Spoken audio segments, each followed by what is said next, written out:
Hello viewers, আমি এই যে কচুর বাগটা,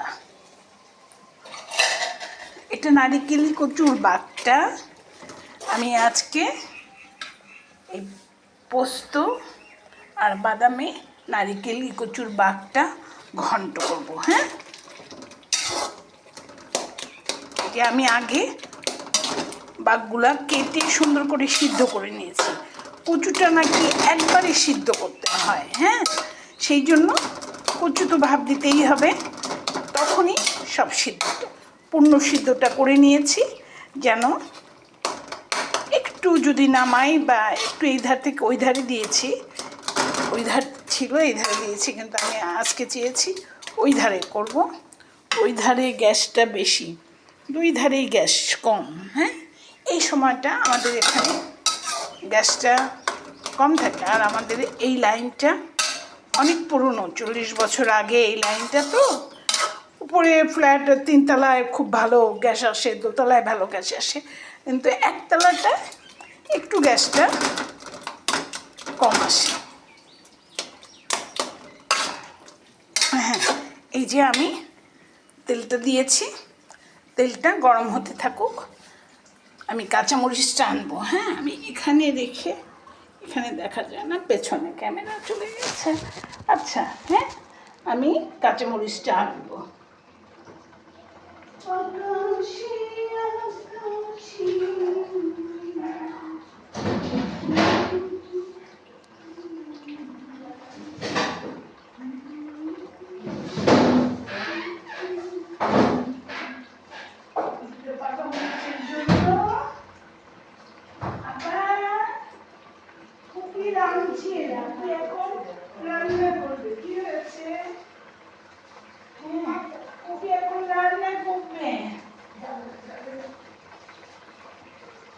আমি যা ডিস্টার্ব করো না ভাজটাকে।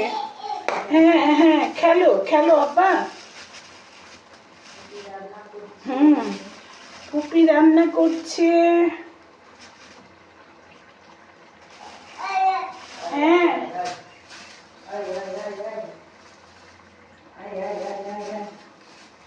এটা আরিশের বাসা। এটা কার বাসা? আরিশের বাসা।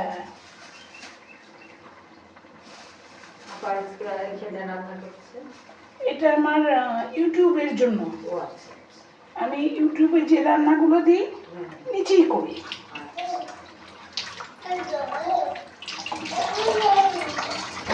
কোনো কিছু টিচার যখন সাহায্য করে উপরে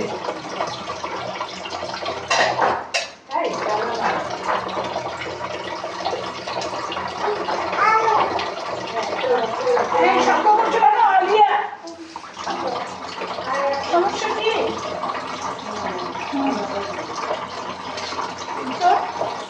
আমি এখন কাঁচামরিচটা রেডি করে নিলাম। হ্যাঁ, এই যে কাঁচামরিচটা রেডি করে নিলাম, শুধু কাটবো। আর এখন পেঁয়াজটা দিয়ে দিচ্ছি। পেঁয়াজের সাথে একটু অন্যরকম স্বাদ আসবে, এই জন্য আমার আরও কিছু বাদাম থাকে, সেই জন্য ওই বাদামগুলো নাই আজকে, সেই জন্য দিইনি। আর এখানে আছে ক্র্যাশ করা রসুন দিয়ে দিলাম। হ্যাঁ, এগুলো সব পড়ে। হ্যাঁ, আর বাটা মশলা হিসাবে দেব একটু পোস্ত, পোস্ত বাটা আজকে কচু ঘন্ট, পোস্ত কচু ঘন্ট। হ্যাঁ, পোস্ত কচু ঘন্টে আজকে অর্ধেকটা পোস্ত দিলাম, আর একটা রান্না করার জন্য। আর লেবু তো মাস্ট দিতেই হবে, আমি জাস্টটা দেওয়ারও চেষ্টা করব, মানে লেবুর খোসাটা। তো আমি আরেকটু, হ্যাঁ, এটা হতে থাকুক।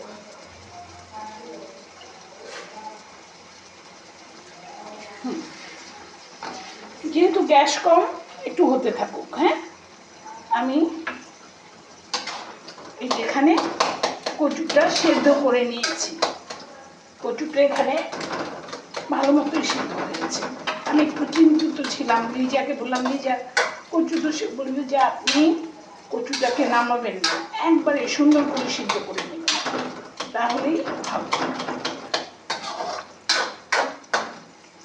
ঠিক আছে, হতে থাকো।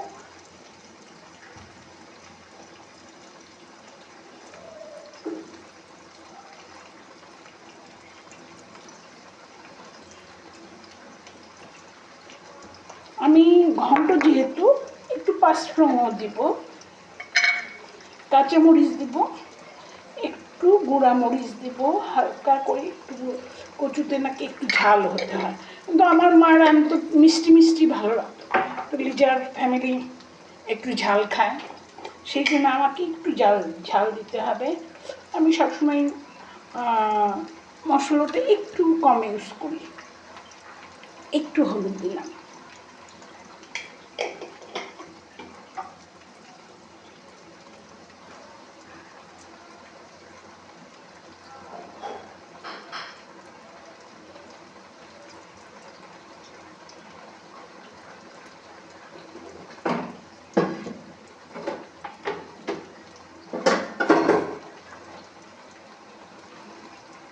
পাঁচফোড়ন দেবো না, নিজে বলতেছিল আমার পাঁচফোড়নটা একটু বেশি বেশি করে কিনে আনি, দেখি পুরনো হয়ে যায়।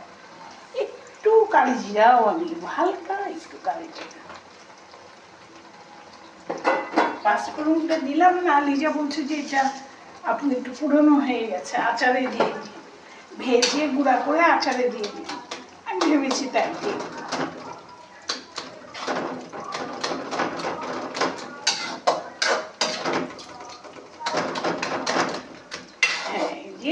একদম সুসিদ্ধ হয়ে গেছে। হ্যাঁ, এটাও হয়ে গেছে। আচ্ছা, বাদাম, পেঁয়াজ, রসুন সুন্দর করে ভাজা হয়ে যাবে, আমি তারপরে এই বাটা মশলাটা দিয়ে দেবো। লবণটা দেওয়া আছে, আমি লবণটা দিয়েই সিদ্ধ করে নিয়েছি। আমি একটু কাঁচামরিচটা কাটতে থাকুন, এই পেঁয়াজটা আর একটু হবে।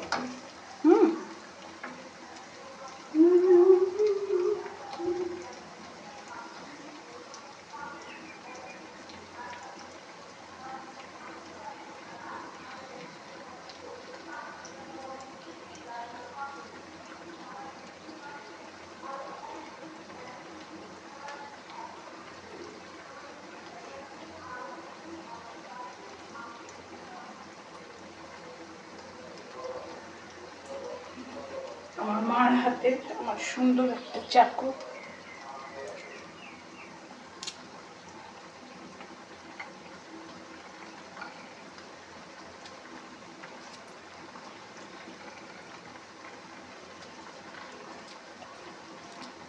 যেহেতু ঝাল রান্না, কাঁচামরিচটা আমি কেটে ফেলছি। সবগুলো কেটে সবগুলাই দিয়ে দেব। পোস্ত বাটায় কচুর বাগ ঘন্ট, কচুর বাগ মানে কচুর ডাঁটাগুলা, কচুর পাতা ফেলে দিলে যে ডাঁটাগুলো, সেই কচুর ডাঁটটা, ড্যাগা, অনেকে কি বলে ড্যাগা, বা আমি বাগই বলি, কচুর বাগ। আর একটু হবে। এই সময় সব সময়ই আমি এই চুলাটা বন্ধ করে দিলাম, আর দরকার নেই, সুসিদ্ধ হয়ে গেছে, একদম সুন্দর সিদ্ধ হয়ে গেছে। আমি জাস্ট মশলাটা ভেজে, একদমই জাল কমে যায়, একদম গ্যাস কমে যায়, বিরক্ত লাগে এই সময় রান্নাটা।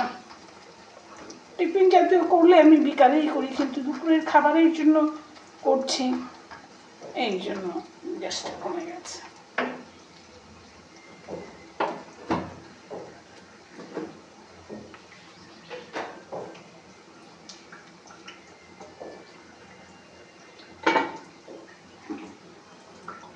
হবে না, সুন্দর করে ভাজা হবে না, সময় নষ্ট। আমি মশলাটা দিয়ে দিচ্ছি, মশলাটা সুন্দর করে কষাবো।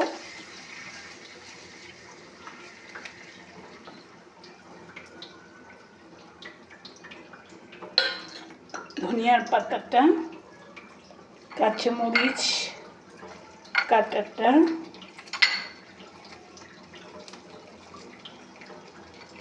কাঁচামরিচ লাস্টেও দিব, 2-3টে রেখে দিলাম,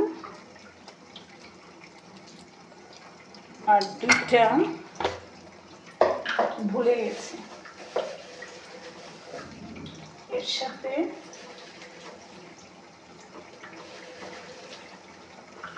2-3টা পাকা মরিচও দিয়ে দিব।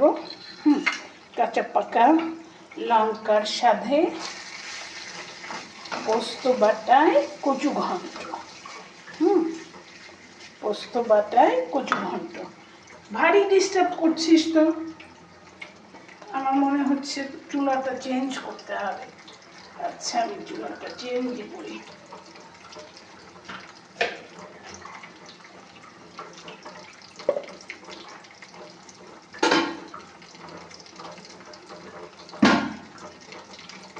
গ্যাস একেবারেই নেই।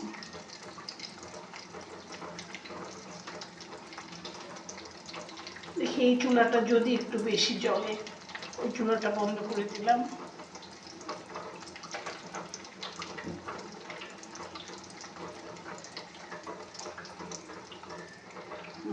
এই চুলাটা একটু বেশি জ্বলছে। আমি এই যে মশলা ভেজে নিচ্ছি, 11 মিনিট হয়ে গেছে। হ্যাঁ, মশলা ভাজাটা হয়ে গেছে।